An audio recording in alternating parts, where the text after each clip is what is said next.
Welcome to Speaking History. History is full of mysteries, misconceptions, and stories that challenge societal norms. Today, we are diving into a highly sensitive and often misunderstood topic, one that has been shaped by history, misrepresented in literature, and judged by different cultures over the centuries. Viewer discretion advised. This episode explores historical perceptions, myths, and medical theories about female desire. While we will strictly maintain an educational and historical perspective, some viewers may find the discussion sensitive. Watch with an open mind as we uncover the truth behind centuries of misconceptions. For centuries, societies have struggled to understand and define female sexuality. In ancient civilizations, women who displayed high passion were either worshipped as divine figures or condemned as threats to moral order. The Greeks spoke of mythical enchantresses, the Middle Ages saw accusations of witchcraft, and the Victorian era labeled such women as hysterical and in need of medical intervention. But where did these ideas originate? How did different cultures interpret and react to female desire? And how did these historical narratives shape modern-day beliefs? Join us as we uncover the forgotten history of a misunderstood phenomenon. Ancient civilizations, worship or condemnation. In the earliest human societies, female desire was not always seen as something shameful or unnatural. In fact, many ancient civilizations revered women for their sensuality, associating them with fertility, power, and even divinity. In Mesopotamian and Sumerian cultures circa 3000 BCE, goddesses like Inanna and Ishtar symbolized both love and war, passion and destruction. This duality laid the foundation for the way female sexuality would be viewed in the centuries to come. In these early societies, women who openly embraced their desires were not outcasts. They were seen as essential to maintaining cosmic balance. However, as patriarchal structures strengthened, perceptions shifted. By the time of the Babylonians and Assyrians, female sensuality was divided into two extremes: pure and chaste women worthy of marriage, or dangerous women associated with temptation and corruption. This duality laid the foundation for the way female sexuality would be viewed in the centuries to come. Ancient Greece and Rome, from myths to medicine. The Greeks, despite their advancements in philosophy and science, struggled with the concept of female desire. Women were largely expected to be submissive and restrained, while men were seen as the dominant force in relationships. However, Greek mythology tells a different story. Figures like Aphrodite, the goddess of love, and Circe, the enchantress, represented the idea that women could wield immense power through their charm. Meanwhile, the legend of the Maenads, women who followed the god Dionysus, told of wild, uncontrollable female passion, often portrayed as dangerous and destructive. Greek medicine also played a role in shaping perceptions. The famous physician Hippocrates, circa 460 to 370 BCE, and later Galen, 120 to 216 CE, developed the theory of the wandering womb, the belief that a woman's uterus could move freely inside her body, causing hysteria and uncontrollable desires. This idea reinforced the notion that women's desires were not natural, but rather a kind of sickness that needed to be treated. In ancient Rome, these ideas persisted. Roman poets like Ovid wrote about women's passions, sometimes romanticizing them, and other times portraying them as dangerous. Female pleasure was tolerated among the elite, but any woman seen as excessive risked being labeled immoral. Roman physicians, much like their Greek predecessors, believed that women required balance to prevent them from becoming overly passionate, a belief that would carry on into the medieval period. Medieval Europe. Sin and suppression. With the rise of Christianity, the perception of female desire took a dramatic and restrictive turn. The Church emphasized chastity, purity, and obedience as the ideal traits of a woman, and anything outside this mold was considered sinful. Medieval scholars and religious leaders linked female sexuality to moral corruption, often comparing passionate women to Eve, the biblical figure blamed for humanity's fall. Women who expressed strong desires were often accused of witchcraft, and many were persecuted under the claim that they had made pacts with the devil. A notorious example of this fear can be seen in the Malleus Maleficarum, 1487, a handbook used to identify and punish witches. This text specifically targeted women, claiming they were more susceptible to the devil's temptations because of their insatiable desires. As a result, thousands of women were executed under the suspicion of being witches, simply because they did not conform to societal expectations. During this time, medical theories did little to help. The idea of hysteria, a supposed disorder caused by an overly active uterus, continued to spread. Physicians believed that women needed strict control to prevent their natural inclinations from taking over. The Renaissance and Enlightenment, a slow shift in thought. By the 16th and 17th centuries, European societies began to move toward a more intellectual approach to human behavior. However, female sexuality was still viewed with suspicion. Philosophers like Jean-Jacques Rousseau, 1712 to 1778, argued that women were naturally more passive than men and that their desires should be strictly controlled for the sake of maintaining a moral society. Meanwhile, medical theories still leaned on outdated beliefs, suggesting that women who were too passionate were suffering from a type of illness. However, some thinkers began to challenge these ideas. During the Age of Enlightenment, 18th century, new discussions emerged about human rights, gender roles, and individual freedoms. Female writers and scholars began questioning society's rigid expectations, though their voices were often ignored or ridiculed. One of the most controversial figures of this period was Mary Wollstonecraft, 1759 to 1797, a pioneering advocate for women's rights. In her work, A Vindication of the Rights of Woman, 1792, she argued that women were not naturally inferior to men, but were made to seem so through lack of education and societal oppression. Despite these progressive ideas, Victorian morality was on the horizon, ready to push back against any movement toward female autonomy. The 19th century, medicalization of female desire. The 19th century marked a strange and paradoxical time in history. On one hand, scientific advancements led to a better understanding of the human body. On the other, these advancements were often twisted to justify restrictive views on women. The concept of hysteria reached its peak during this time. Doctors diagnosed thousands of women with this supposed condition, attributing symptoms such as mood swings, anxiety, and strong desires to an overactive uterus. The recommended treatments were often humiliating, ranging from pelvic massages by doctors to institutionalization in asylums. One of the most famous physicians of this time, Dr. Jean-Martin Charcot, 1825 to 1893, conducted experiments on hysterical women in front of large audiences, using hypnosis to prove that their condition was neurological. While Charcot's work would later influence Sigmund Freud, it also contributed to the continued stigmatization of female sexuality as a medical disorder rather than a natural human trait. Victorian society also played a role in reinforcing these ideas. Women were expected to be pure, modest, and obedient, with no acknowledgement of their desires. Any deviation from this norm led to labels such as fallen woman or nymphomaniac, a term that Victorian doctors used to describe women who showed any sign of heightened passion.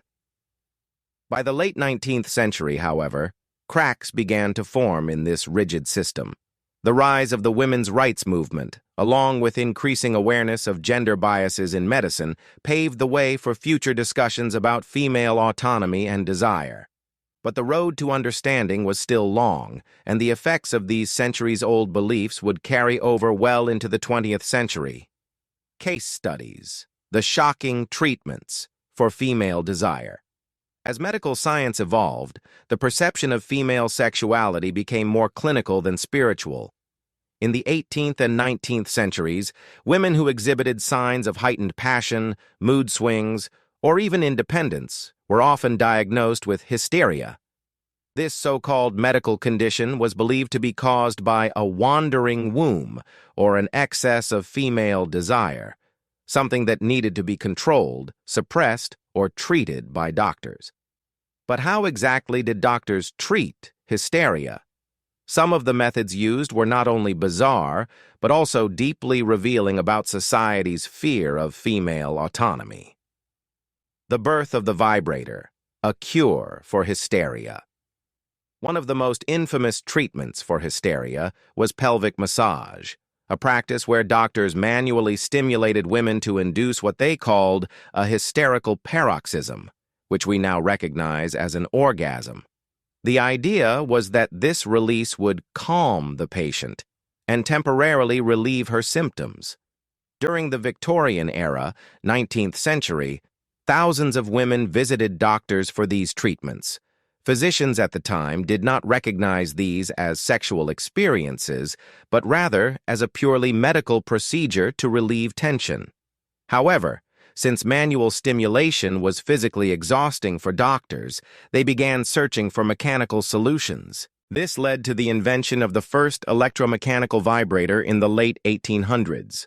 Dr. Joseph Mortimer Granville, a British physician, is credited with patenting the first vibrator in 1883. Ironically, he designed it for muscle pain relief, but doctors quickly adopted it as a tool to treat female hysteria. By the early 20th century, vibrators were one of the first household appliances available for purchase, long before electric irons or vacuum cleaners. They were even advertised in women's magazines as health devices. However, once their real purpose became more widely understood, they mysteriously disappeared from medical discourse and were instead associated with taboo sexuality. Hysterectomies and clitoridectomies. The extreme cures. While vibrators were seen as a more progressive treatment, not all doctors were so lenient. Some took far more extreme measures. One of the most horrifying treatments was clitoridectomy, the surgical removal of the clitoris. This practice gained attention in the 19th century, particularly due to the work of Dr. Isaac Baker Brown, an English gynecologist.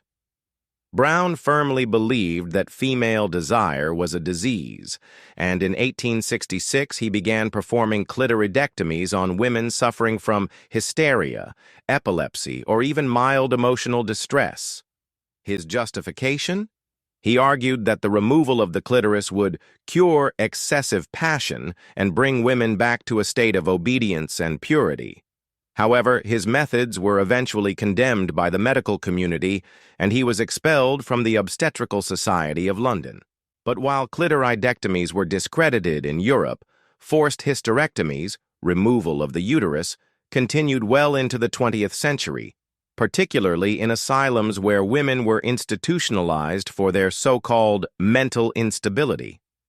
Many of these women had simply been diagnosed with hysteria for behaving outside societal norms, whether it was wanting independence, having strong emotions, or refusing marriage.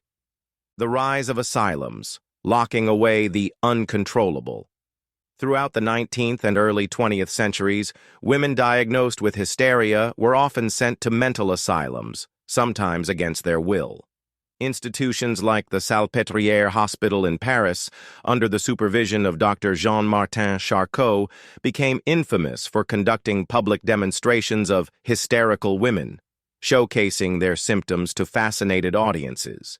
Charcot, a neurologist, was one of the first doctors to use hypnosis as a treatment for hysteria. His experiments on patients influenced Sigmund Freud, who later theorized that hysteria was linked to repressed emotions and trauma rather than a biological disorder. But for many women, the damage had already been done. Thousands spent their lives locked away, simply for being deemed too emotional, too passionate, or too independent. Modern reevaluation.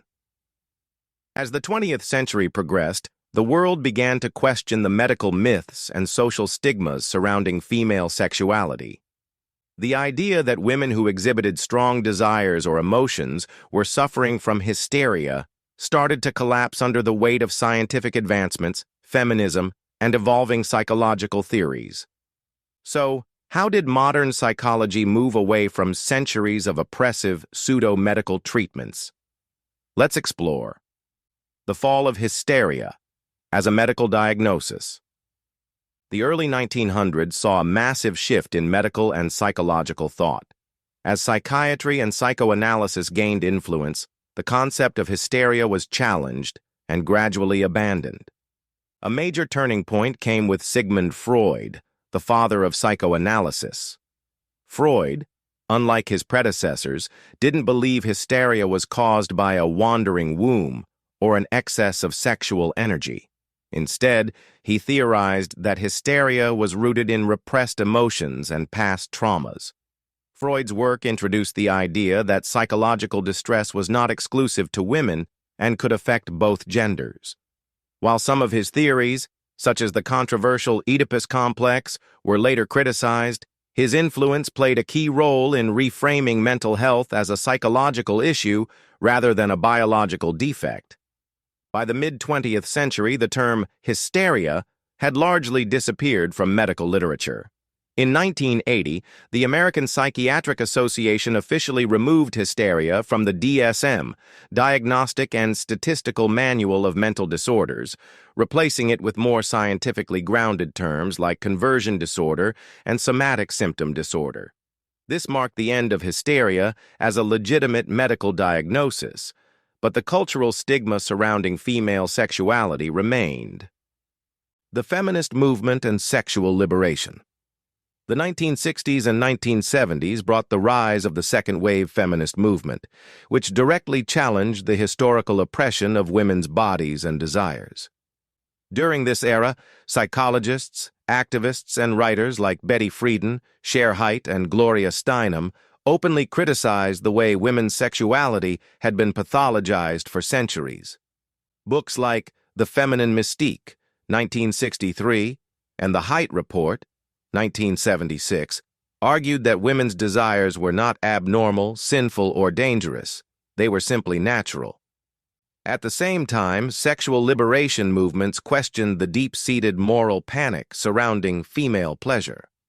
The introduction of the birth control pill in 1960 gave women unprecedented control over their reproductive health, further dismantling the belief that women's sexual lives needed to be monitored and regulated. For the first time in history, women were reclaiming their bodies, their pleasure, and their right to desire, without being labeled hysterical. The shift in psychological perspectives, with the decline of hysteria. As a diagnosis, psychologists began taking a more nuanced approach to understanding female sexuality. By the late 20th century, research by experts like Dr. Helen Kaplan and Dr. Beverly Whipple expanded the scientific understanding of female desire, proving that women's sexuality was not a disease to be treated, but a complex, multifaceted aspect of human psychology. Additionally, new psychological frameworks, such as cognitive behavioral therapy, CBT, and trauma-informed therapy, replaced outdated ideas about hysteria with real scientific understanding of mental health. Disorders once linked to hysteria, such as anxiety, depression, and PTSD, were now recognized as serious, treatable conditions affecting both men and women.